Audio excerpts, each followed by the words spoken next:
6 రకాల జీవితాలు నేను ఇక్కడ రాశాను. వ్యక్తిగత జీవితం, పర్సనల్ లైఫ్, కుటుంబ జీవితం, ఫ్యామిలీ లైఫ్, సామాజిక జీవితం, సోషల్ లైఫ్, ప్రొఫెషనల్ లైఫ్, వృత్తి జీవితం, యాంబిషన్స్కి సంబంధించిన కళలు, పాటలు, దర్శకత్వము, మ్యాజిక్, రకరకాలు యాంబిషన్స్. అది అందరికి ఉండదు, కొంతమందికి ఉంటుంది.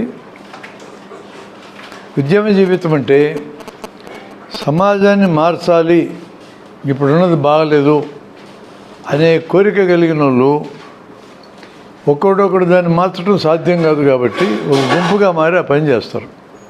వాళ్ళు చేసే పని ఉద్యమం అంటారు. మొదటి 4 అందరికీ common: personal life, family life, social life and professional life. అవి మొత్తం ప్రపంచ ప్రజలందరికీ కామన్. నేనేం ప్రొఫెషన్లో లేను కదా అని ఎవరన్నా అన్నా కూడా మరొకరు ఎవడన్నా ఆ ప్రొఫెషన్లో ఇంటికి భోజనం పెట్టాలి, లేకపోతే నడవ జీవితం. అది బదులు ఇంకోటి బై ప్రాక్సీ ఇంకొకటి ఎవడన్నా, ఇప్పుడు కొడుకు నాకేం ప్రొఫెషన్ ఉంది అంటాడు, తండ్రి సంపాదించి పెడుతుంటాడు. సొంతంగా బతకాలంటే అంతేగా. పర్సనల్ లైఫ్ గురించి చిన్న విషయం ఏంటంటే 1789 ఫ్రెంచ్ రెవల్యూషన్ వచ్చిన తర్వాత స్వేచ్ఛ, స్వతంత్రం, సౌభ్రాతృత్వం అనే నినాదాలు, ఆ రోజు ఖాయినైన నినాదాలు, అవి యూనివర్సలైజ్ అయ్యి ప్రపంచ ప్రజలందరి దగ్గరికి చేరినాయి. అవి మొదలెట్టింది పెట్టుబడిదారులు తమ ఎదుగుదలకి భూస్వామ్య సంబంధాలు, మత సంబంధాలు అడ్డంగా ఉన్నాయని వాటిని బ్రేక్ చేసింది ఆ రెవల్యూషన్. ఫ్రెంచ్ రెవల్యూషన్ అంటే అర్థం అది. కొద్దిమందిగా ఉండే పెట్టుబడిదారులు అధికారంలో ఉండే రాజుల్ని, మతాధికారుల బలాన్ని ఎదుర్కోలేరు. అందువలన వాళ్ళు ప్రజలందరినీ కలపడం కోసము మనందరికీ స్వేచ్ఛ, మనందరికీ స్వతంత్రం, సౌభ్రాతృత్వం అని పేరు పెట్టి అందరిని దించినారు. దిగిన కారణం వాళ్ళ పర్పస్. చివరికి అది అందరి నినాదం కింద మారిపోయింది. అది ఈరోజు సమాజంలో ప్రపంచం అంతా ఈ 3 పదాలు మాట్లాడుతున్నారు జనమందరూ కూడా. అక్కడ మొదలెట్టింది యూనివర్సలైజ్ అయిపోయింది. ఇప్పుడు పర్సనల్ లైఫ్ అన్నప్పుడు ప్రతి వ్యక్తికి పర్సనల్ స్పేస్ ఉండాలా. ఈ స్పేస్ని గౌరవించకుండా మనం ఎవరిని ఉద్యమాల్లో తీసుకురాలేము. ఆ స్పేస్ని గౌరవించడం అంటే చిన్నోడు పెద్దోడని గొడవే లేదు, వాడికి గుర్తింపు ఇవ్వాల్సిందే. ఈ మధ్యకాలంలో 14-15 ఏళ్ళ పిల్లలు కూడా పనుల కోసం వస్తున్నారు, బయట రాష్ట్రాల నుంచి వస్తున్నారు. మా హాస్పిటల్లో ఆడపిల్లలు 18 ఏళ్ళ పిల్లలు ఉంటారు. వీళ్ళు సంపాదించేది కూడా అవసరం కుటుంబానికి. మరి మామూలుగా అయితే ఆ పిల్లలు బయట వచ్చి పనిచేసే పరిస్థితి కాదు. అప్పర్ మిడిల్ క్లాస్ అయితే ఆడపిల్లలు పంపరట్లా. వీళ్ళు కింద తరగతి వాళ్ళు లేదా దిగువ మధ్య తరగతి వాళ్ళు కుటుంబం నడవాలి అంటే ఆడపిల్లలు కూడా సంపాదించాలి. వాళ్ళనైనా సరే గౌరవంగా చూడకపోతే ఒక్క నిమిషం ఉండరు. వీళ్ళేంది స్టాఫు, వీళ్ళకేంది గౌరవం ఇచ్చేదని డాక్టర్ అనుకుంటూ ఉండరు, అంతే. కొన్నిసార్లు తిరగబడతారు కూడా. People need that self esteem. నేను అనే సెల్ఫ్ ఎస్టీమ్ దగ్గర జనం ఉన్నారు. అది మీకు ఎట్లా కనెక్ట్ అయ్యిందంటే ఇప్పుడు ఇండివిజువలైజర్కి జనాన్ని కనెక్ట్ చేసే టెక్నాలజీ వచ్చింది. ఇప్పుడు ఇదివరకు లేనిది. ఇదివరకు గ్రూపులను ఎక్కువ కలుపుతుండేటోళ్ళు. ఇప్పుడు ప్రతి ఒక్కరిని టార్గెట్ చేసి ఇన్ఫర్మేషన్ పంపగలరు. వాడి సెల్ఫ్ ఎస్టీమ్ని లేదా ఆమె సెల్ఫ్ ఎస్టీమ్ను టచ్ చేయకుండా వాళ్ళని మీరు ఓటర్ల కింద మార్చలేరు. అది మీకుండే లింక్. అది ఆ లింక్ మీకైనా వర్తిస్తుంది. మంచి రాజకీయం చేయాలనుకుని అక్కడికి వెళ్తుంది, చెడు రాజకీయం చేయాలని అక్కడికి వెళ్తుంది. You have to connect with people, giving respect to the self esteem. అంటే వాళ్ళు పర్సనల్ స్పేస్ని గౌరవించాల్సిందే. వైఫ్ అండ్ హస్బెండ్ అయినా కూడా పర్సనల్ స్పేస్ ఉంటుంది వాళ్ళకి. అంతా ఉమ్మడే కదా.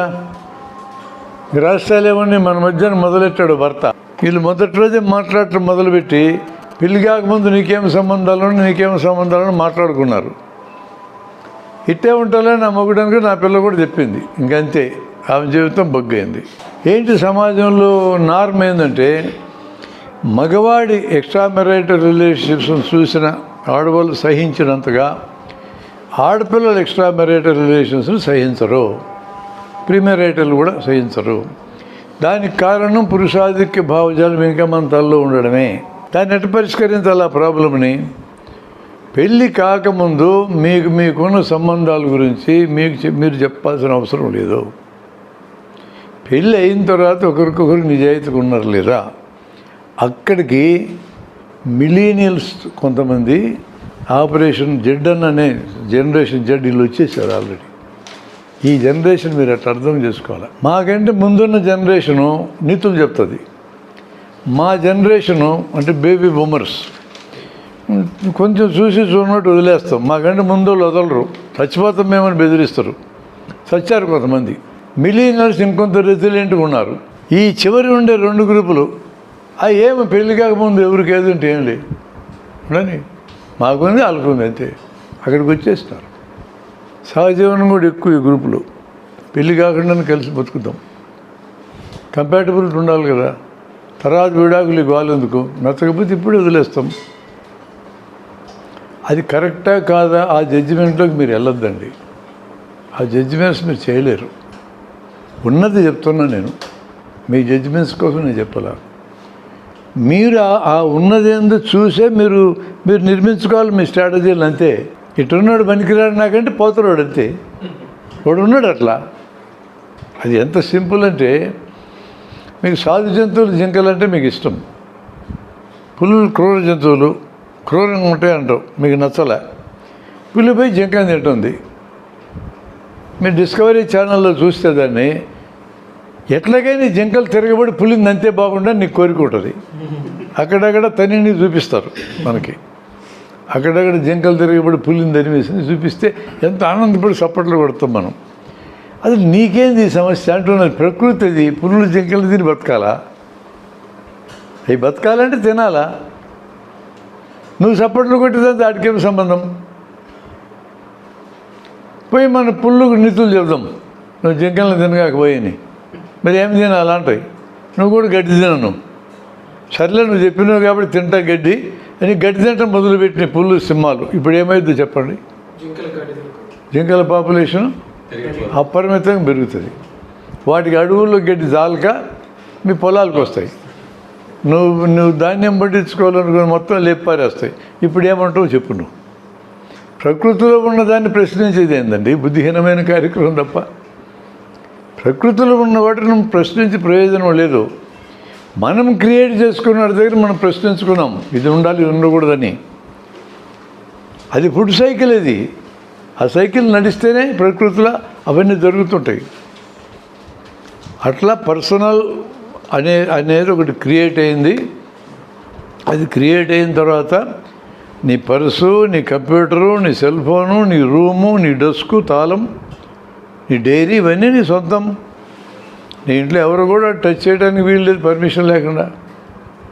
ఈ స్పేస్ని గౌరవించి గుర్తిస్తే రిలేషన్స్ సజావుగా ఉంటాయి, గుర్తించకపోతే ఉండవు. మనకి కోవిడ్ టైంలో ఏం జరిగింది? భార్య ఉద్యోగానికి, భర్త ఉద్యోగానికి, పిల్లలు బడికి పోతుంటే ఎవడి పర్సనల్ స్పేస్ అక్కడ ఉంది. 8 గంటలు గడిపొస్తారు అక్కడ. ఇంటికి వచ్చిన తర్వాత ఆ పర్సనల్ స్పేస్ అక్కడ గడిచింది కాబట్టి ఇక్కడ కొద్ది గంటలే కలిసి ఉంటారు కాబట్టి తగాదాలు అక్కడ బతికినారు. కోవిడ్ లాక్డౌన్లు ఎన్ని ఎగిరిపోయినాయి. ఇక నిరంతరం ఇక్కడే ఒకరెదురుగా ఒకరు కూర్చోవాలా. భార్యలు మాసిపోయిన చినిగిపోయిన చీరలు కట్టుకుని తిరిగినారు ఇళ్ళల్లో. మొగుళ్ళు లుంగీలు కట్టు చొక్కాలు బీకేసుకుని తిరిగినారు. బయటికి పోతే అలంకరించుకుంటారు, ఇంట్లో మాత్రం పరమ దరిద్రంగా ఉంటారు. అందంగా కనపడాల్సింది ఎవరికి? బయట జనానికా? భర్త భార్యకి, భార్య భర్త కనపడక్కర్లేదా? కామన్ సెన్స్ క్వశ్చన్ వేస్తున్నా నేను. నా భార్యే కదా, నా భర్తే కదా. ఎక్కడికి వెళ్ళి తెలుసు? అది భార్యలు ఎంత దుబారా చేస్తారో భర్తలకు అర్థమైంది, భర్తలు ఎంత సోమరిపోతులో భార్యలకు అర్థమైంది. ఇంక తిట్టుకోవడం మొదలుపెట్టినారు. గృహహింస పెరిగింది. కోవిడ్ టైంలో గృహహింస పెరిగింది. కారణం ఏంది? హింస ఎవడు చేయగలరు? మగవాళ్ళు చేయగలరు. పురుషాధిక్య భావజాలం. మగవాళ్ళు ఎక్కువ మంది హింస చేసినారు. నమోదైంది సైకాలజిస్టు డేటాలో. నీ పర్సనల్ అన్నప్పుడు నీ పని నీ పర్సనల్ అవుతుంది. అక్కడ నీకు సంబంధాలు పెద్ద బలంగా ఉండవు, పని వరకే సంబంధం. అన్ని గంటలు అక్కడ గడిచిపోయింది కదా నీ పర్సనల్ లైఫ్. ఇక్కడ స్ట్రెయినింగ్ ఉండదు. అది రద్దు చేసిన తర్వాత గొడవ అయింది. ఇట్లాంటివన్నీ కూడా స్టడీస్లో బయటకు వస్తున్నాయి. ఐర్లాండ్లో ఒక స్టడీ వచ్చింది. ఆడవాళ్ళు ఎవరు లేకుండా మగవాళ్ళకి ఉద్యోగం ఇచ్చారు ఒక కన్సర్న్లో. పని మొత్తం పడిపోయింది. ఆడవాళ్ళని కూడా పెట్టే పని పెరిగింది. ఏంది కారణం చెప్పండి? ఇది ఆడవాళ్ళని చుట్టూ మగవాళ్ళకి ఇష్టమండి. మగవాళ్ళని చుట్టూ ఆడవాళ్ళకి ఇష్టం, సహజం. అది ఆశ్చర్యపోతే ఎట్లా మీరు? అది ప్రకృతి ధర్మం. అందంగా ఉంటే చూస్తారు. నన్నే చూసినారంటే నువ్వు అందంగా ఉన్నావు చూసినావు, నా కళ్ళునే చూసినా. అంత సింపుల్ ఆన్సర్ అక్కడ. అటు అనుకుంటే గొడవ ఉండదు. ఈ 2 తరాలు అటు అనుకుంటున్నాయి, పాత తరాలు అనుకోవడంలా. అది చూస్తే చూడలే, చూడడానికే అందంగా అలంకరించుకొని వద్దామని బయట కూడా వచ్చింది. ఇప్పుడు వీడు ఆ అమ్మాయి నలుగురితో తిరుగుతుంది, ఏంది డేటింగు. నలుగురి దగ్గర డబ్బులు బీక్కూడదు, నలుగురి దగ్గర తినేసి వస్తుంది, తీసుకురా పైసలు అంటది.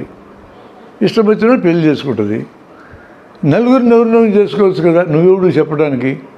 నేను 5వ చేసుకుంటా అంటుంది అమ్మాయి. ఏం మాట్లాడడానికి ఏమి లేదు అక్కడ. వాటిని అర్థం చేసుకోవటమే. వెదర్ యూ సపోర్ట్ ఇట్ నా or not is different. Try to understand first. ఎందుకు ఇలాంటి సైకాలజీ వచ్చింది? వస్తుంది అంతే. ఆ తరం లక్షణాలు అవి. వాటిని గమనించమంటున్నాం. Family life. ఇక్కడ ఏదన్నా ప్రాబ్లం వస్తే పర్సనల్ లైఫ్లో కడుపు నొప్పి వచ్చిందనుకోండి, మీకు నువ్వు ఉద్యమకారుడివి, ఈ పని మానేసి ఆడికి వెళ్తావు. ఫ్యామిలీలో ప్రాబ్లం అని ఇప్పుడు మీకు ఫోన్ వచ్చిందనుకోండి, ఇక్కడ ఉన్న మీకు ఇప్పుడు మీరు చేస్తున్న పని ఉద్యమంలో భాగం, ఒక విషయం నేర్చుకుంటున్నారు. ఫోన్ వచ్చింది, మీ అబ్బాయి కింద దెబ్బ తగిలి తలకాయ బొక్కబడి రక్తం కారుతుంది, డాక్టర్ దగ్గరికి పోవాలని. ఇక్కడ ఉంటారా మీరు? ఉండరు. ఇక్కడ ప్రాబ్లం వస్తే కూడా వెళ్ళిపోతారు, ఉద్యమం దగ్గర ఉండరు మీరు. Social problem. మీ క్లోజ్ ఫ్రెండ్ వీడికి హార్ట్ అటాక్ వచ్చి స్టార్ హాస్పిటల్లో చేర్పించారని న్యూస్ వస్తే ఉండరు ఇక్కడ. చివరిది ప్రొఫెషన్. మీ ఉద్యోగానికి ఏదో మూడుతుందని తెలిస్తే ఇక్కడ ఉండే సమస్య లేదు. అందుకని మనం ఏం చెప్తున్నామంటే, ఈ 4 రకాల లైఫ్స్ని ఒక గ్రూప్ కింద పెడుతున్నాం. పర్సనల్ని, నీ సొంతం. ఇక్కడ ఏ ప్రాబ్లం ఉన్న మనిషి యాంబిషన్స్కి సంబంధించిన దాంట్లోకి రాడు, ఉద్యమంలోకి కూడా రాడు. ఈరోజు ప్రజలు కూడా ఈ 4గిట్లో ఉండే ప్రాబ్లమ్స్ పరిష్కరించమని కోరుతున్నారు మనల్ని. రాజకీయాలు దిగేటోని అడిగేది అదే, నాకేం చేస్తావు నువ్వు చెప్పు. ఈ 4 నా సొంతం. ఇదివరకు ఉమ్మడి సమస్యలు అడిగేవాళ్ళు, ఇప్పుడు అడగడంలా. మా గ్రామానికి ఏం చేస్తామని అడిగేవాళ్ళు ఒకప్పుడు. రోడ్డు వేస్తావా, గుడి కట్టిస్తావా, బోర్ వేస్తావా, ఇట్టు అడిగేవాళ్ళు. ఇప్పుడు అట్లా అడగడంలా, నాకేం చేస్తావు. రాజకీయాలకు ధన ప్రవాహం వచ్చినాక ఏదో ఒకటి చేయగలిగే వాళ్ళు వచ్చిన తర్వాత వాడి దగ్గర ఓడబెరుక్కుందాం అని భావిస్తున్నారు. మీరు జన్మం దగ్గరికి వెళ్ళి డబ్బులు తీసుకుని ఒకటేగా చెప్పి తిన్నారు ఎవరు. ఎందుకన్నారంటే, ఆ డబ్బులు ఇస్తే మీకేం నొప్పి సార్, మీకేం బాధ, మేము తీసుకుంటే మీకేంది? ఇద్దరి దగ్గర తీసుకుంటాం. ఏమి నువ్వు ఏ పార్టీ కోటేస్తాడు ఒకరి దగ్గర తీసుకోవచ్చు కదా అని మనం అంటే, అటు తీసుకోవడం డేంజర్ సార్. అది నేను ఏ పార్టీ కోటేసినా తెలుస్తుంది. అటు తీసుకుంటే ఇద్దరి దగ్గర తీసుకుంటే తెలియకుండా ఉంటుంది కదా. అది వాడి స్ట్రాటజీ. మేము కూడా డబ్బులు తీసుకోకుండా ఓట్లు వేయడం చెప్పి ప్రచారం చేయడానికి వెళ్ళినాం కొన్నిసార్లు. మాకు అర్థమైంది చెప్తున్నా. ఒకరి దగ్గర తీసుకుంటే నేను ఎవడు కోటేస్తానో బయటపడుతుంది కాబట్టి ఇద్దరి దగ్గర తీసుకుంటా. ఇంకో ఆర్గ్యుమెంట్ ఉంది వాళ్ళ దగ్గర, ఈ నా కొడుకులు మళ్ళీ కనపడరు సార్ 5 ఏళ్ళ దాకా, ఇప్పుడు ఇచ్చిన పైసలే మాకు ఇచ్చినట్టు. అందులో వస్తున్న చేంజెస్ ఒక 50 ఏళ్ళ క్రితం మాట ఇస్తే తప్పేవాళ్ళు కాదు ఓటర్స్. బొట్టు పెడితే ముఖాన వాళ్ళు ఖచ్చితంగా ఓటేసేవాళ్ళు. ఆడవాళ్ళు కుంకుమ భరణ ఇస్తే అవుట్కి ఓటేసేటోళ్ళు. కుల నాయకుడు చెప్తే వినేవాళ్ళు. ఇప్పుడు అన్నీ పోయినాయి. అన్నీ పోయి ఇండివిజువలైజ్ అయిపోయింది. నాకేమేస్తావు చెప్పు. ఈ నాయకులు కూడా కొంతమంది ఇస్తామని చెప్పి సగం మీడియా మింగి ఆడ ఇవ్వకుండా ఉండే ట్రెండ్ కూడా వచ్చింది. కాబట్టి నాయకులు కూడా అది అంత ఇవ్వలేదనే. అంతెందుకు మీ దగ్గర బై ఎలక్షన్ జరిగితే 10,000 దాకా రేటు పెరిగింది కదా. డబ్బులు ఏనందుకు ధర్నా చేసినారు కదా. In this aspect candidates comfortable. ఎందుకంటే అంత ఇవ్వడానికి కావాల్సిన సంపాదించి పెట్టుకున్నారు ముందే.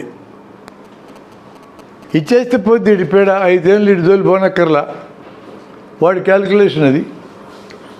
50 కోట్లు ఖర్చు పెడితే 500 కోట్లు సంపాదించుకుంటాడు. ఏముంది వాడికి ఇబ్బంది? డబ్బుమయం ఎన్నికలు కావడం అనేది ఈ రోజున వ్యవస్థకు చాలా చాలా ఈజీ. అది డబ్బు లేకుండా ఎన్నికలు చేయాలనుకునేటోళ్ళు వాళ్ళు వేరే పద్ధతులు అవలంబించాలి.